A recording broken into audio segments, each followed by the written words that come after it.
So I want to start by saying that, understanding that where we are, where you are, is a defining moment. All right. I want you to get that. This time, not talking about this Sunday, but the season that we are in is a defining moment. And I use the term defining moment because I want you to understand what makes a moment defining is that the occurrences that follow are related to this moment.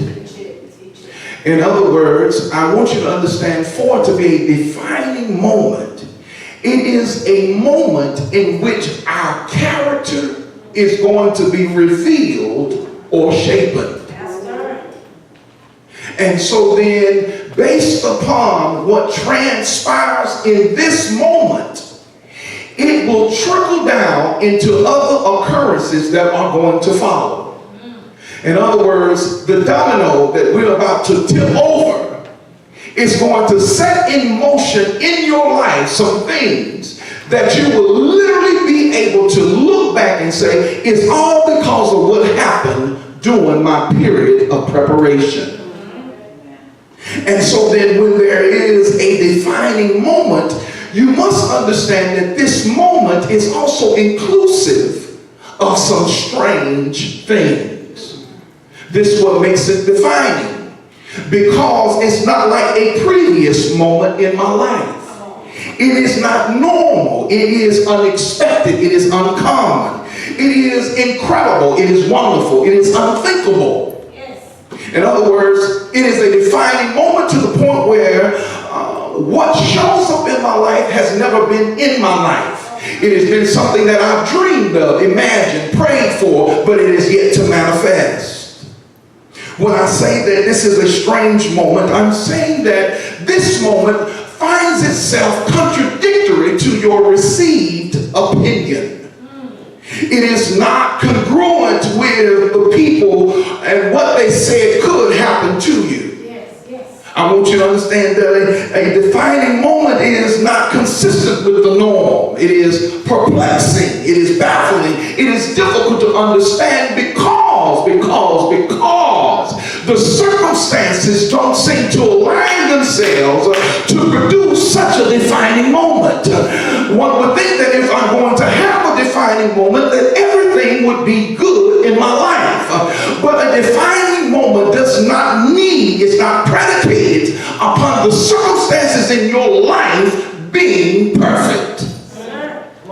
I want you to hear that, because some of us are waiting for a particular alignment in my life, in our lives. We're waiting for our husband to get this way, our wife to get this way, our job to get this way, our finances to get this way, our bodies to get one way. But realizing that while you're waiting on that, you are missing a moment in your life, because God does not need, look at your neighbor and say, God does not need. God does not need all of those things to be perfect to work in your life. He doesn't. He does not need them. In fact, this defining moment is so strange that it will literally clash with your circumstances. It will literally clash with your education, with your economic status, your condition, your pre-existing conditions. This is what this defining moment is that we are in the midst of. I know you come to the same building. I know we sung some songs that you've heard before, but none of those things determine that this is a defining moment. What makes it a defining moment is the fact that I'm about to hear something that I've never heard before. What makes it a defining moment is not because you drove in a different automobile, you wearing some different clothes. It is not based upon anything that's external or anything that's happening on the outside of you that determines that I'm in a defining moment. The defining moment, Robin, has nothing to do with your prayer life, your devotion. It has nothing to do with your abilities to praise and to worship God. It has nothing to do with your seed sowing, your tithe, your offering.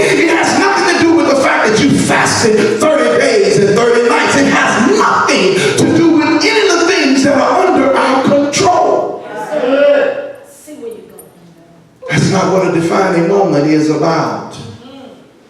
But I need you to understand that every defining moment has a turning point. Did you get that? Every defining moment has a turning point.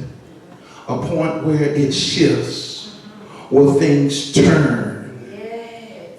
And if every turning point is a part of a defining moment, then what makes it turn is there must be a hinge.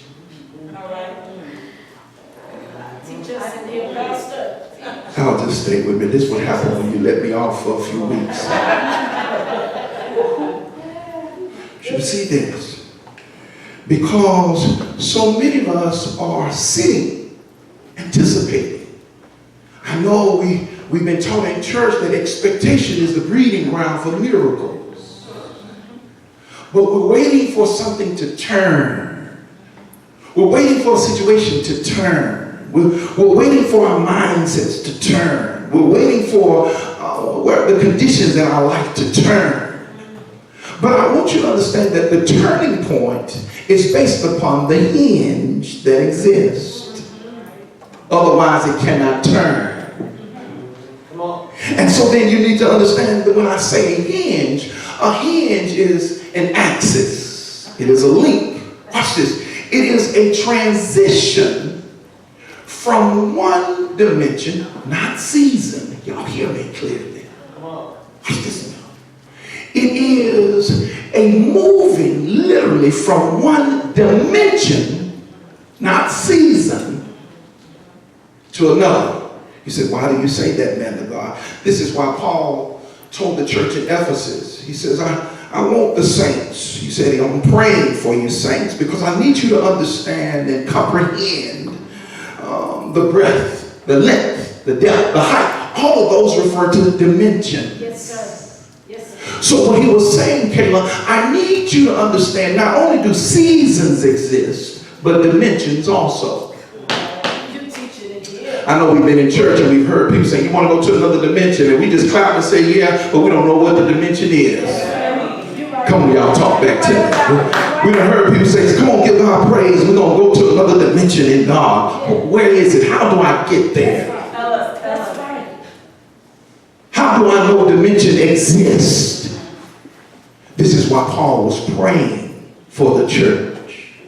And so in as much as we go through seasons, Cassandra, defining moments come to shift you to dimensions. Y'all stay with me.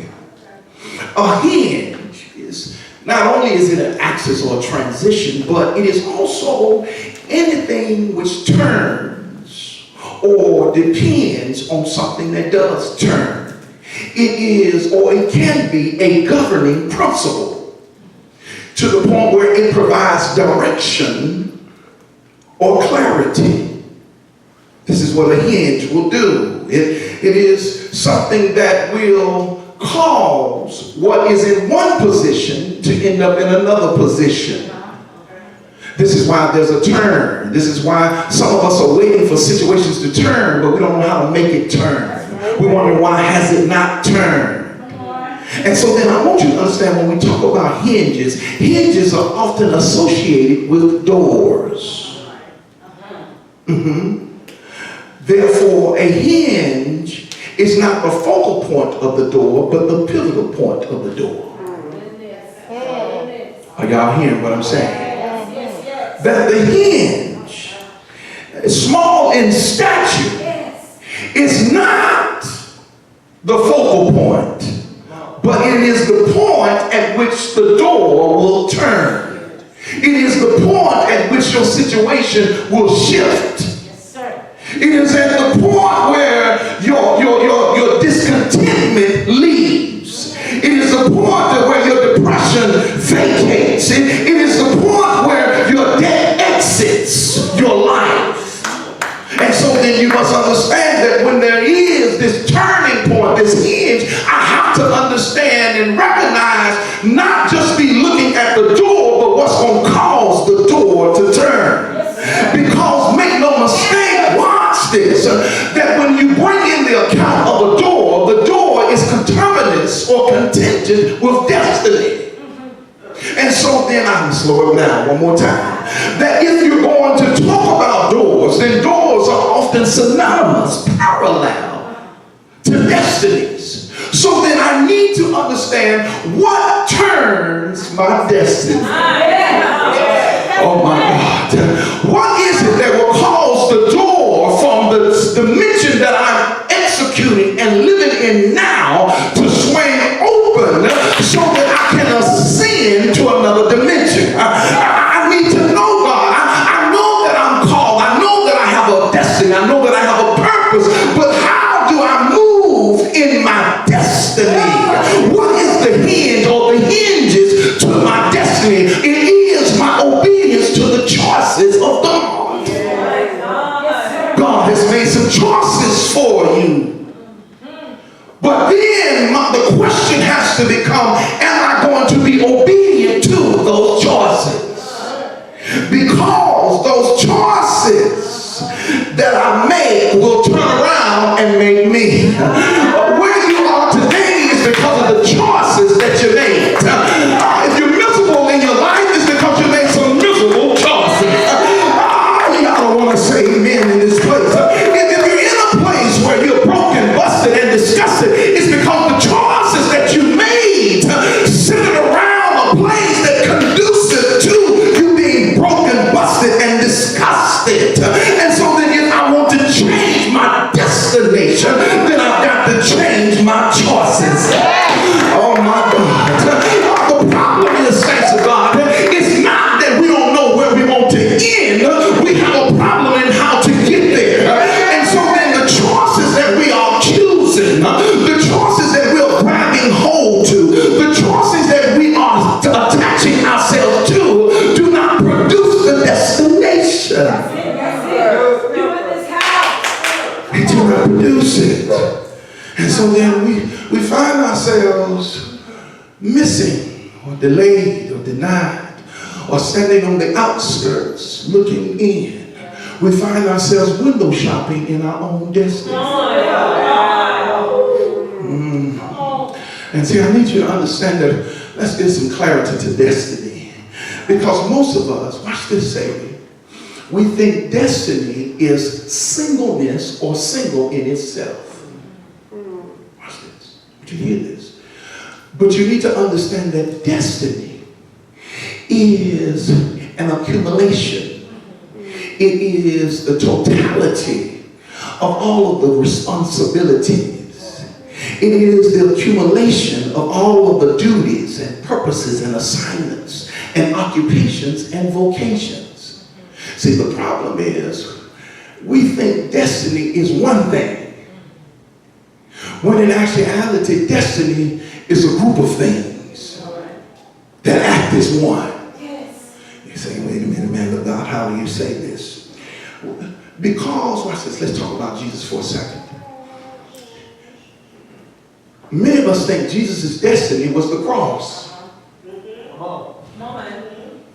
But the truth of the matter, his destiny was to preach the gospel. And it was also to perform miracles. And it was also to do work on the souls of men. And it was to redeem or complete man's redemption.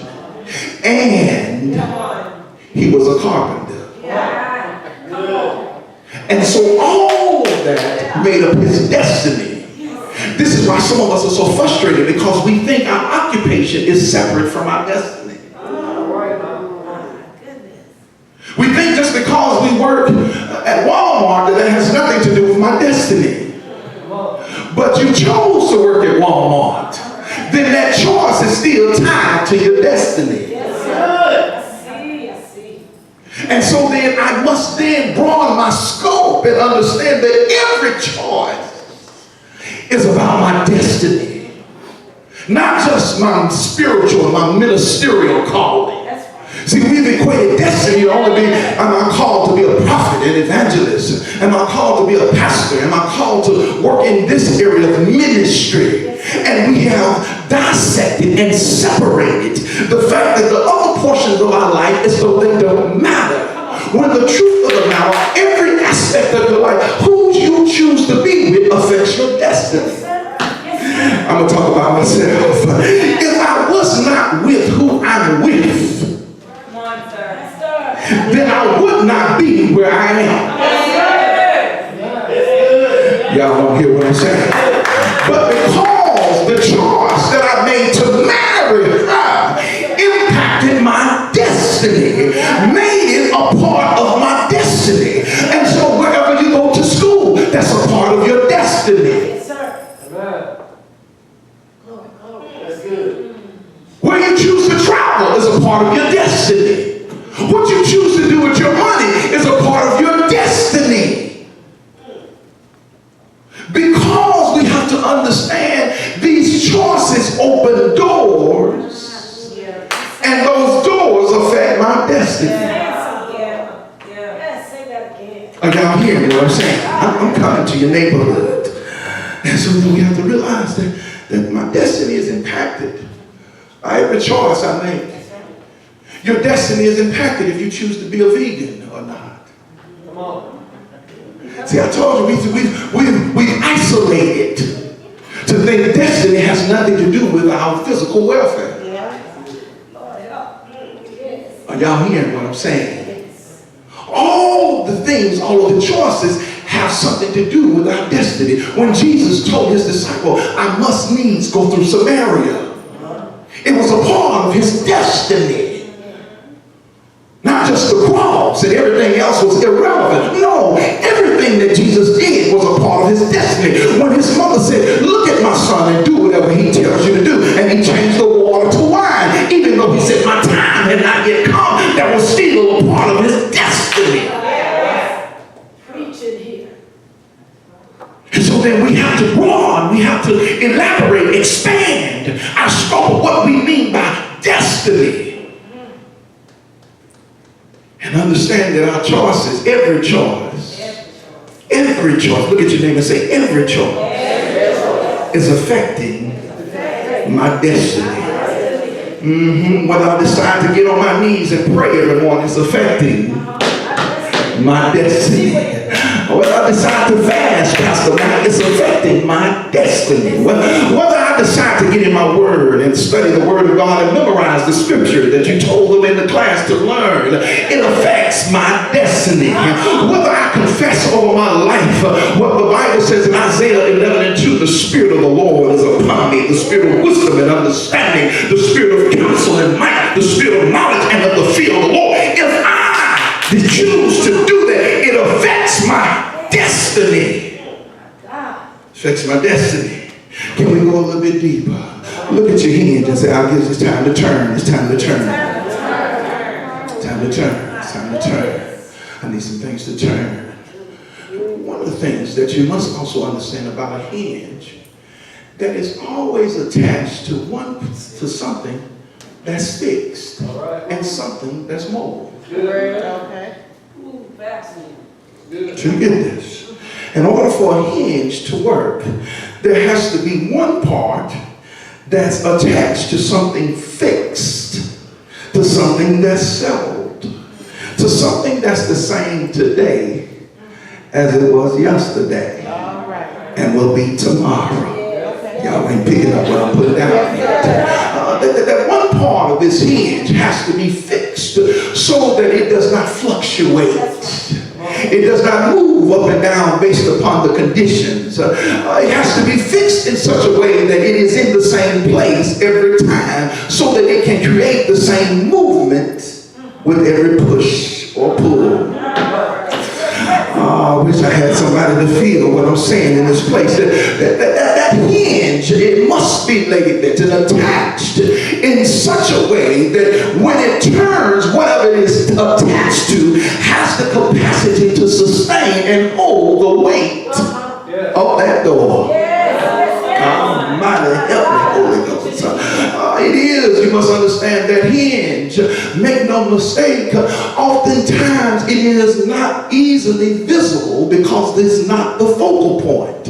But make no mistake, if it's not working, if the door is not working, you don't look at the door, you look at the hinge.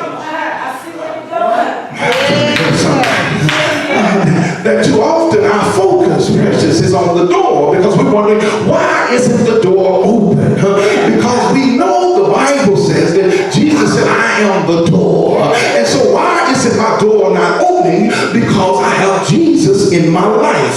Can I help somebody right there? The fact of the matter is, there's a time in your life where Jesus is not the door, but the hinge. Wait a minute, Benton, God, you're confusing me, because John said that Jesus said, I am the door, and no man entered in any other way but by me. But when Jesus says that he is the door, I am not the hinge, but grace is the hinge. I wish I had some help in this place, because when grace pivots in me, when grace pivots towards me, then the door to Christ begins to open up in my life. And so then it is the grace of God through the working of the Holy Ghost that then causes me or brings me to a point where I can believe, but I'm not forced to believe. In other words, grace will open the door of Christ, but then I have to choose if I'm going to walk through the door. But I'm not talking about that situation. Well, grace is the hinge. I'm talking about the situation where God is the frame and Christ is the hinge, and we are the door. And so if I am the door and I'm hooked through Christ to God, then how do I get my door open in my life? How do I get the destiny in my life to swing open? I wish I had somebody in this place to help me in this place, because make no mistake, I want the doors to open. I want the door to peace to open in my life. I want the door to security to open in my life. I want the door to tranquility to open in my life. I want my door of love and compassion and affection to open in my life. I want the door of prosperity to open in my life. But the problem is, I don't know how to cause the door to swing wide open. The best thing I can do is I see that the door has been cracked, but that's not enough. Then if it's not cracked open, I see it opening for somebody else, and I'm wondering why the door won't open for me. And the problem is, Pastor Mac, is because we went and grabbed a scripture that has nothing to do with the door. You say, what scripture are you talking about, man of God? Well, the scripture that comes to mind is the fact that we said, Jesus said, I've given you the keys to the kingdom. And so then we think the door has not opened because we hadn't used the right key. But the problem is the door is unlocked. It's just not opening. And so some of us are at the doorknob shaking on the door. We're pulling on the door and wondering, why can't I get the door to my destiny open? Why can't I get the door to my marriage open? Why can't I get the door to my peace open? I used the right key. I confess that Jesus has given me the keys of the kingdom. But why can I not get this door open? It is because the hinge is not working. Look at your neighbor and say, it's not working, it's not working, it's not working, it's not working. And so then in order to get the hinge to open, then what God does is he sends a word. But the word is so strange, it's often baffling to you. It often brings confusion because it doesn't seem to make sense. But the reason why the word is such is because the door, when it's open, is about to shift you into a new dimension. Oh, help me, Holy Ghost. Why do you say that, man of God? It is because, make no mistake, anytime there is a door, watch this. If there is a door in existence, then that means you're going from one place to another place, from one room to another room. But you must understand, this is why it's not a season. Because you can be in the same dimension, in the same room, but carry on different functions. Pastor, come on. Watch now. Watch this. Let's go to the bedroom. My favorite room in the house. The bedroom. Now, we know what automatically goes on in the bedroom. Talk to me, Brendan. Yes, we know what happens. But that's not the only thing that happens in the bedroom. There's some TV watching in the bedroom. There's some business discussed in the bedroom. But make no mistake, Pastor Matthew, still in the bedroom. And so then that's the way we're moving from season to season, but we're still on the same dimension. But you know, when you go to another room, when the functions in that room don't look like nothing in the previous room you came out of. Okay, I'm going too fast for somebody in this place. You know you're in a new dimension. You want to know, you want to know, you want to know. This is why I like to be practical, because we've been in church and we're clapping and high-fiving everybody, and we don't know why. We don't even know what it looks like. But if you want to know when you're in a new dimension, it means that the activities that you're doing there look nothing like what you used to do. And so then I know that I'm in a new dimension, because just like every room has a different purpose. Are y'all hearing what I'm saying in this place? And so then I shifted into a new dimension, because now what I'm doing is uncomfortable. Now what I'm doing, Jaden, is unfamiliar. I'm not used to doing that kind of thing. I've always been asked to cook.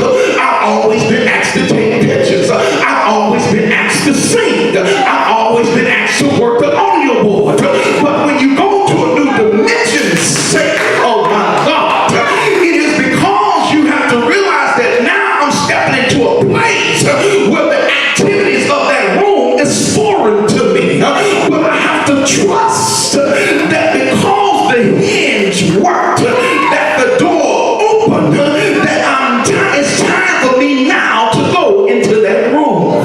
Look at your neighbor and say, neighbor, it's time for me to go into that room. I need to go into that room. Tony, I need y'all, come bring my door up here, because I need you to understand that if you're going to step into a new dimension, that if you're going to walk into another place, into another realm, then you have to make sure that the hinges are working.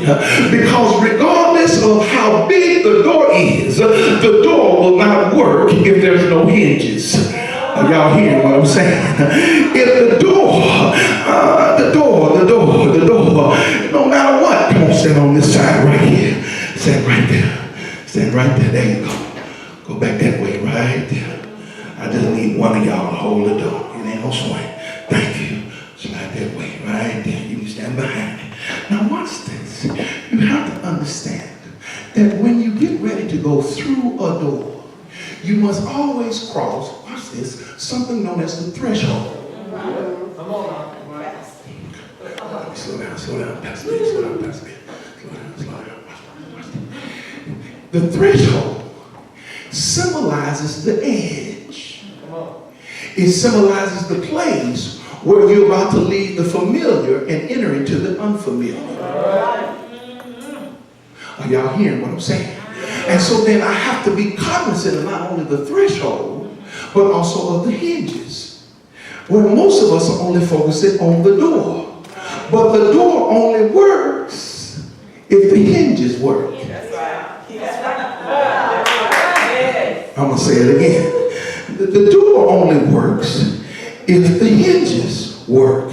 Now, if you look at this door, one will see that the hinges are small in proportion to the door. They seem insignificant. They seem like they have no bearing on this door.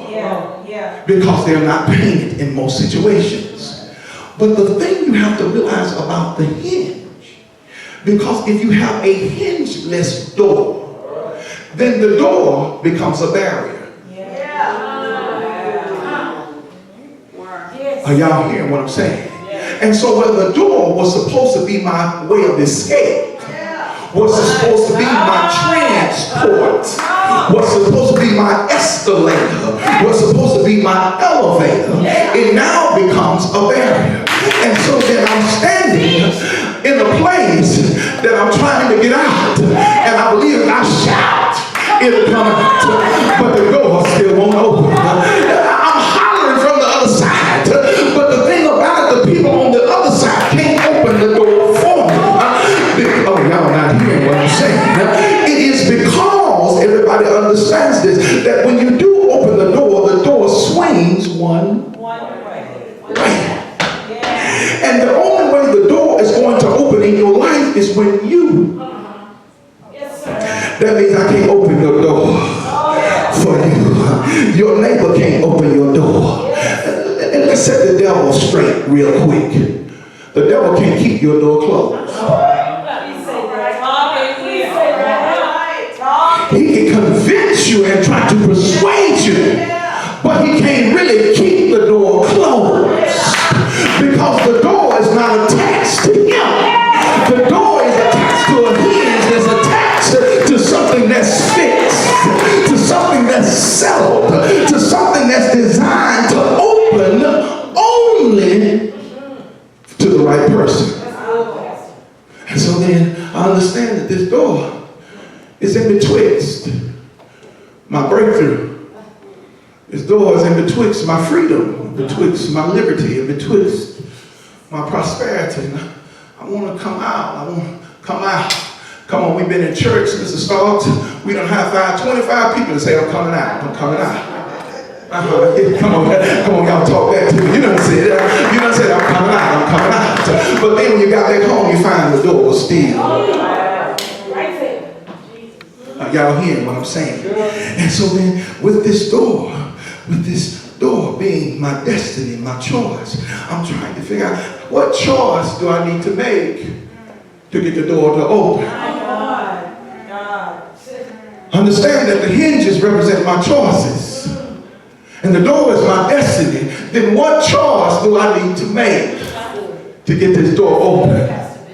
Because some of the choices that we've made have dead-bolted the door.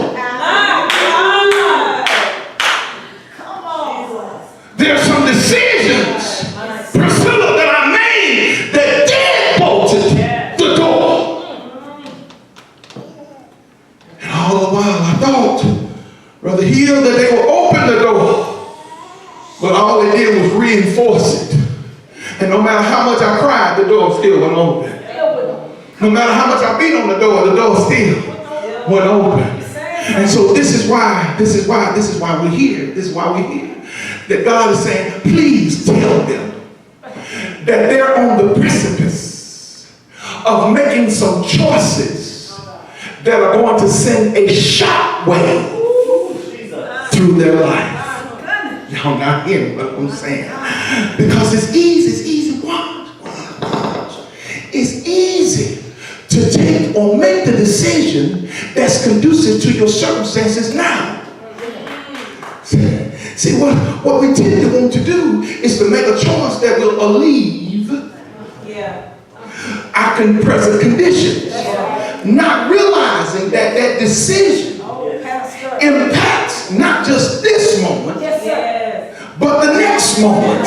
This is why I say you have to understand that a defining moment, Sister Kathy, is a moment in your life that has the capacity to send perpetual movements through your life. And so that if I don't make the right choice, or if I make a choice solely based on where I am today, which is temporary, I can end up locking other doors. Remember I said destiny is not just one thing. It is an accumulation of many things. And so then you may open this door, but by the wrong choice, you end up locking other doors. You're preaching good. True. Because I'm just concerned about this door. But I need you to understand that the decisions that you are about to make are going to impact multiple doors in your life. My God, my Spirit, my God. This is not about just 2019. It's not just about where you are today. But it's about, Pastor Matt, where your grandchildren will be. It's about where you will be 10 years, 20 years from now. And so then I need to make sure the choice that I make sends this sound, sends this move to my future that not just unlocks this door, Yes, sir. but changes the rest of my life. This is what makes it a defining moment. This is why you have to be careful not to take the quick fix. See, okay, listen. Jesus. Let me come down for you. Some of y'all probably ain't been here, so I'm going to talk about myself, Tristan. I don't want to offend nobody. There was a time in my life I was broke. And I was so desperate for money, I went to a check cashing place. Y'all probably not familiar with them kind of places. I'm talking about myself. Now, what the check cashing place does, for those of you who are unfamiliar with that, it will give you a loan. But the loan only frees you from one situation, but obligates you to a bigger one. Come on. And so then the problem is some of us are going to places in the spirit to alleviate the current situation, not realizing it's going to obligate us, Mario, to something bigger. Come on. Woo, Pastor. To the point, if I didn't have $200, how am I going to have $6,000?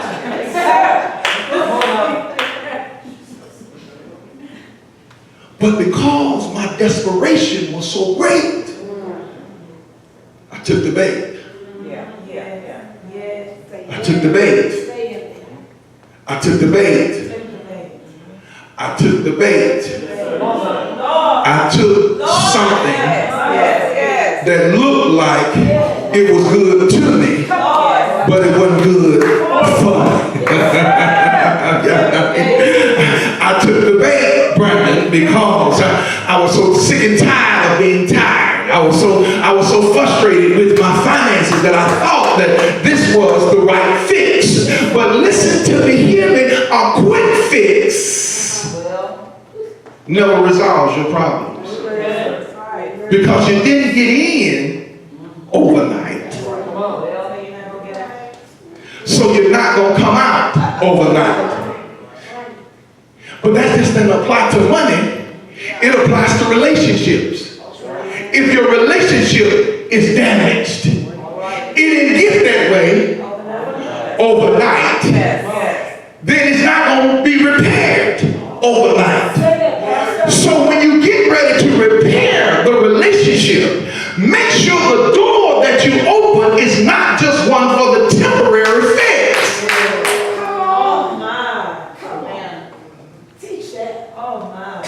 Because some of us are doing or making choices for the temporary fix. And then here we go 6 months down the road. Man, what I do that for? Why did I buy that dress? Where did we get this car for? Oh, you had to have it. You're trying to keep up with the Joneses, the McNeils, the Bentons. I'm going to speak that. You're trying to keep up with the Bentons. And so then we have to wonder, Lord, what choice do I need to make to get this door open? What's this? Y'all take this. You take this. I'm good. Take that door. Come here. Let me get this. Because here's the thing. Thank you. This brings me to our text in Acts the 17th chapter. This one to get here. Paul is in Athens. And he was in a place where he was sitting and discussing with a group of individuals, a group of scholars. In fact, the Bible says that there were some devout persons. But because what he was saying, Lachey, was so strange, they led him to a place called the Arapos or Arios Pagos, which is otherwise known as Mars Hill. Watch this. And they said to him, may we know what this new doctrine is? Watch this. Go to the next one. Because look at verse 20. He says, for thou bringest certain strange things to our ears. In other words, he said, you are saying something to us, Paul, that's foreign to us. Yes, sir. What do you mean by this? Pastor, you are saying something to us that our destiny is an aggregate of choices, not just one choice. And that the choices that are on the forefront of our life at this junction are so potent that I need to make sure, watch, that I make the right choice. And so Paul tells him, he said, let me tell y'all something. He says, y'all perceive, you have an understanding of a few things, but in some regards you're superstitious. Let's bring this up. Some of y'all say, well, that's not me, I'm not superstitious. I guess. We're going to say you're not. That can also be established or set in the sense of saying, some of you are set in your ways. To the point where you only believe that God can move and do in a certain way. And so then he said, you got some understanding about something. He said, but yet there's some mystery that you get to unlock in your life. And so then he says, just listening to you, you got some understanding. But I've been sent in your life. Because here's the thing, Janice, you have to understand. Whenever God gets ready to move you to a new dimension, he always sends a word and a person. Yes, come on here. Yes, sir. Yes, sir. Has to say that. I'm going to slow it down for you. He always sends a word and introduces a person into your life. You say, why is that significant? Because the persons or people that are in your life have already rendered their wisdom to you. And has produced the outcome that you live in now. Come on. Come on. Okay. Am I going too fast? Okay. So then, if I'm going to get you or have you to have a different outcome, then I have to send someone in your life who thinks different from you, who sees different from you, that comes with a word that's different from the previous word that you had. So that if you have a different word, you can get to a different place. This is why you have to be careful who you listen to. Because if you keep listening, Nikki, to the people that you've already listened to, you're going to always end up, Pam, in the same place. Oh, y'all help me in this place.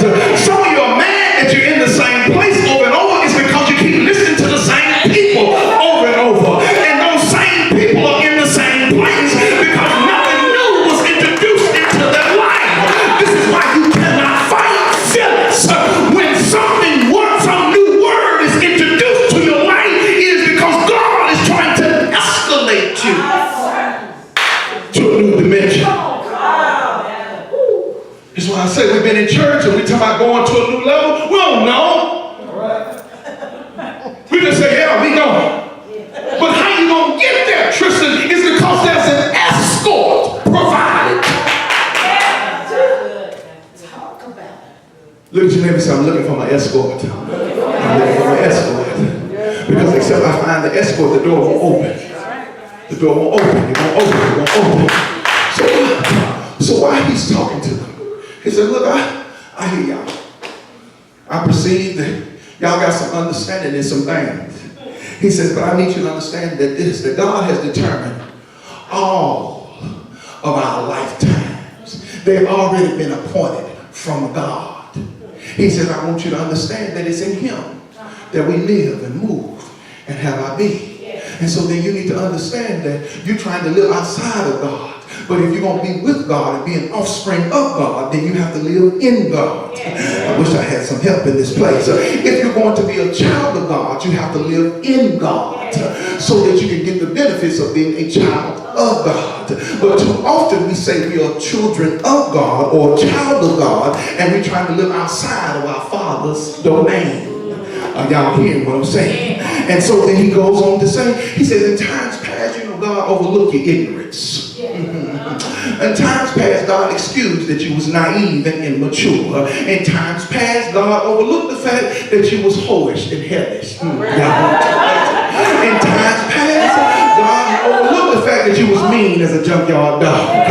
In times past, God overlooked some things that you had an insatiable appetite for somebody else's man, for somebody else's woman, for some food, for some weed, for some alcohol. In times past, God overlooked those things. He says, but now it's time to change your mindset.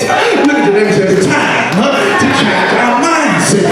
And so then when Paul goes on to talk about the resurrection of the dead, the Bible says that some of them mocked him. In other words, they said, Paul, I hear what you're saying. You eloquent real well, but thou persuadest almost me. Not quite. I'm not convinced. Then there were others who said, I tell you what, Paul, come back later and we will again hear this matter. I'm not talking about those groups of folk. Tell your neighbor that's not me. I'm not mocking the man of God. I don't need to hear this again later. But there is a third group. The Bible says that there were some that claimed and believed. Now one of them was named Dionysius. Are y'all hearing what I'm saying? You say, who was Dionysius? Because anytime the Bible mentions anyone's name, it is important because there needs to be an emphasis on who that individual. When he does not mention their name, Pastor Mac, for example, when Jesus told the disciples, I need you to go into the city and find the man with the picture. They never gave the name to the man because it said his name is irrelevant. You don't need to attach yourself to him. Just look for the servant that's walking with a picture. I'm going to say it to you one more time. You need to look for the servant that has a picture. I guess I'm going to have to spell it for you. You need to look for the servant that has a P-I-C-T-U-R-E. Are y'all hearing what I'm saying? I know some of y'all looking for the P-I-T-C-H-E-R, but you need to find the servant star that has a picture.